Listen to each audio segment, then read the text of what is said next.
انسان جب اپنے دائرہ علم سے بڑھ کر کسی چیز پر تبصرہ کرنا چاہتا ہے، کسی چیز کی توجیہ کرنا چاہتا ہے، حل کرنا چاہتا ہے، تو اس سے کیا خرابیاں پیدا ہوتی ہیں۔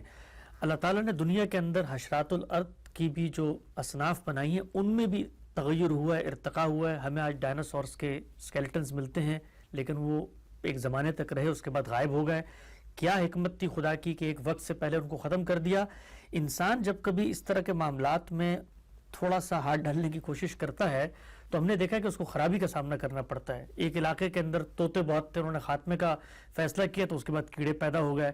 تو جب کبھی بھی انسان قدرت کے معاملات میں، چاہے وہ خالق کائنات کو خالق مانے یا کائنات کو خالق مانے، مداخلت کرتا ہے تو ہم نے دیکھا ہے کہ اس کو مزاحمت کا سامنا کرنا پڑتا ہے۔ اسی لیے میں نے یہ عرض کیا کہ انسان کو اپنے علم اور اپنے فیصلوں کی ابتدا موجود سے کرنی چاہیے، یعنی پہلے یہ طے کر لینا چاہیے کہ یہ وجودی حقائق ہے، اس میں مجھے پیدا کیا گیا ہے، یہاں سے میں ابتدا کر رہا ہوں۔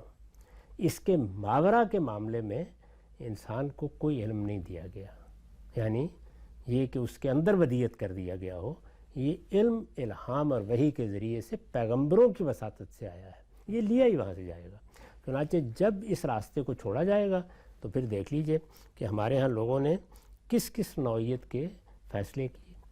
فلسفے کو دیکھیے، اس نے کائنات کو سمجھنے کے لیے جس طرح کی باتیں کیں وہ کہاں ہیں آج؟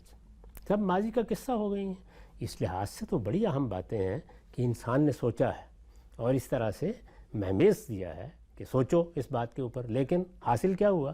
بتدریج اسی نتیجے پر پہنچنا پڑا کہ نہیں، ہمیں اس مادی کائنات کو موضوع بنانا ہے۔ یعنی کس چیز کو موضوع ہم بنا سکتے ہیں؟ ہمارے سامنے کیا ہے وجودی حقیقت کے طور پر، یا مادہ ہے جس کا ظہور اس کائنات میں اور خود ہمارے وجود میں بھی قالب میں ہوا ہے، اور یا نفس ہے، دو ہی چیزیں ہیں۔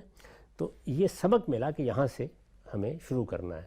جیسے یہ سبق ملا تو گویا فلسفے نے جو تقاضا کی تھی 2000 سال تک کم و بیش، وہ حاصل تک پہنچ گئی۔ صرف رخ تبدیل ہونے کے نتیجے میں بہت فائدہ ہوا۔ اسی طرح کا معاملہ وہ لوگ جنہوں نے اشراق کو موضوع بنایا، یعنی یہ کہ وہ کوئی اندر سے روشنی حاصل کریں گے، اس نفس کے اندر اتریں گے اور یہاں سے اس سے کچھ علوم پیدا ہوئے۔ وہ علوم انسان کا بڑا قیمتی سرمایہ ہے۔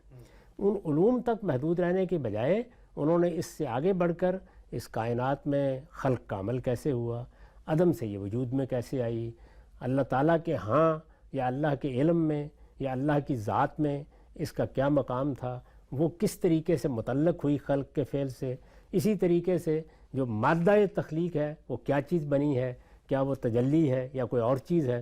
اس کا نتیجہ کیا نکلا؟ اس کا نتیجہ نکلا کہ خود اس معاملے میں بھی ماورائے طبیعیات معاملے میں ایک فکشن وجود میں آ گیا، اور جب اس کو ہم پڑھتے ہیں عہد بہد تو معلوم ہوتا ہے کہ اپنے زمانے کے فلسفے، اپنے زمانے کی سائنسی کو انسان اپنے باطن میں جھانک کر دیکھتا ہے اور اس کے نتیجے میں ایک افسانہ بناتا چلا جاتا ہے، اور تب آزاد افسانے سے زیادہ کوئی حیثیت نہیں ہے اس کی۔ آپ پوچھئے ماخذ کیا ہے تو کچھ بھی انسان بتانے کی پوزیشن میں نہیں، یہ ہوتا ہے۔ تو اس میں صحیح طریقہ یہ ہے کہ جہاں سے ہمارا علم شروع ہوتا ہے، وہ ہمارا علم ہمارے حواس سے شروع ہوتا ہے، اس کے بعد عقل اس کے لازمی تقاضوں کو پہچانتی ہے اور اس کے نتائج نکالتی ہے۔ اسی سے در حقیقت یہ عظیم کامیابیاں انسان کو حاصل ہوتی ہیں۔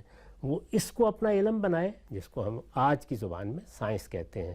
یہ ایک مفید ترین علم ہے، اس سے انسان کو طاقت حاصل ہوئی ہے، سہولت حاصل ہوئی ہے، اور یہی چیز ہے جس سے مسلمان محروم ہو گئے اور اس کے بعد زوال میں چلے گئے۔ اور دوسری چیز کیا ہے؟ اللہ تعالیٰ نے آگے کا جو علم دیا ہے اس میں اس علم پر اکتفا کرے جو اس کو اللہ کی کتاب سے حاصل ہو جاتا ہے، اور مزید علم کے لیے اللہ سے دعا کرتا ہے۔ نقطہ بالکل واضح ہو گیا۔ ہم سب بحث کو سمیٹتے ہوئے میں آخر میں چاہتا ہوں کہ ایک معاملہ تو وہ ہے جو کائنات میں جانوروں کے ساتھ آپ سے آپ ہو رہا ہے، جانور خود آپس میں کر رہے ہیں، یا اجتماعی طور پہ جانوروں سے استفادے کے لیے، ان سے گوشت حاصل کرنے کے لیے ان کو ذبح کیا جاتا ہے۔ مذہبی ورلڈ ویو کے اندر اللہ تعالیٰ جان کی حرمت کو کیسے ملحوظ رکھتے ہیں اور کیسے اپنے ماننے والوں کو وہ باور کرانا چاہتے ہیں۔ ہم سب ہمارے ہاں تو جانور کا گوشت کھانا حرام ہے بطور مسلمان۔ اگر اللہ کے اذن اور اپنے کریٹر کی اجازت کے نام کے ساتھ ہم اس کو ذبح نہ کریں تو مذہب نے جہاں ایک طرف انسانی تعاملات تو تھے، تب بھی پابندی لگا دی انسانوں پر کہ چونکہ جان پائی جاتی ہے، اگرچہ سب لوگ یہ کر رہے ہیں، اگرچہ ان کے اندر عقل نہیں ہے، اگرچہ ان کے اندر شعور نہیں ہے، لیکن تم نے جان لینی ہے تو خالق کی پرمیشن سے لینا۔ بالکل ایسے کیا، اور اللہ کا نام لیے بغیر ہم کسی جانور کو اپنے کھانے کے لیے جائز نہیں سمجھتے۔ اس کی حکمت کیا ہے؟ دونوں پہلوؤں سے ہم نے اس کو بارہا واضح کیا ہے. یہ کہ جان ہے جس درجے میں بھی ہے، اس کے خلاف اقدام کے بارے میں اللہ کے اذن کا حوالہ دے دیا جائے.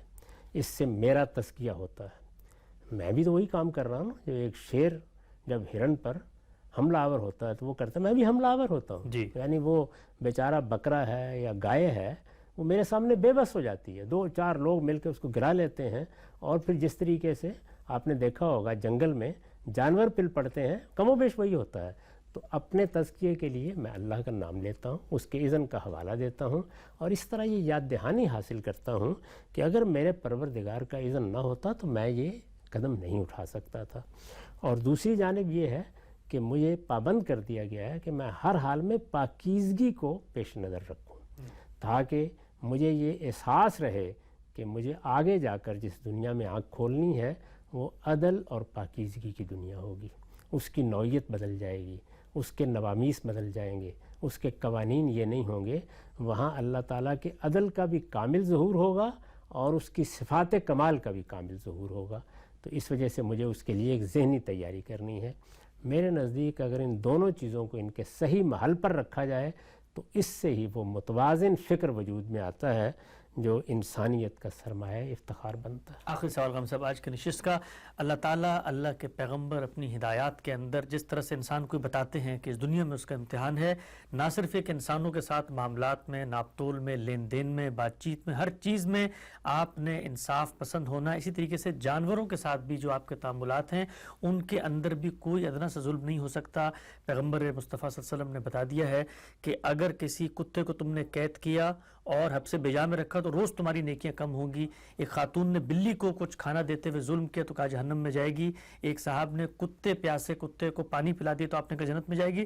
تو خان صاحب ہمارا تو پورا مذہب ان جانوروں کے ساتھ حسن سلوک، احسان، ان کا خیال رکھنا اور ان کو بلا وجہ قید میں رکھنے سے بھی روک رہا ہے. اس میں کیا شک ہے، یہ اخلاقی اصول ہے نا. یعنی یہ میرے حادثہ اخلاقی کا فتویٰ ہے، لیکن اس کی لے یہاں تک بڑھا دی جائے کہ اب میں اس جانور سے کام ہی نہیں لوں گا، اب میں اس کو ہل جوتنے میں نہیں لگاؤں گا، اب میں ان درختوں کو زمین سے صاف ہی نہیں کروں گا، اب میں کھیتی اگاؤں گا تو کیسے ہی ممکن ہو سکتا ہے کہ گندم کے سر کاٹنا شروع کر دوں.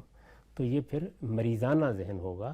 اس کا نتیجہ یہ نکلے گا کہ پھر اس کائنات میں مجھے سانس لیتے وقت بھی اپنا منہ بند کر لینا پڑے گا، کیونکہ جراثیم مرتے ہیں اس سے. اور اس کا لازمی نتیجہ کیا نکلے گا کہ میں ہی دنیا سے رخصت ہو جاؤں گا. تو یہ ایک صحیح متوازن اصول ہے جس پر اللہ کے دین نے انسانوں کو قائم کیا ہے کہ اس دائرے کے آگے حکمتوں کی ایک دنیا ہے، اس کا تھوڑا سا حصہ تمہیں دکھایا جاتا ہے، باقی کے بارے میں اعتماد رکھو.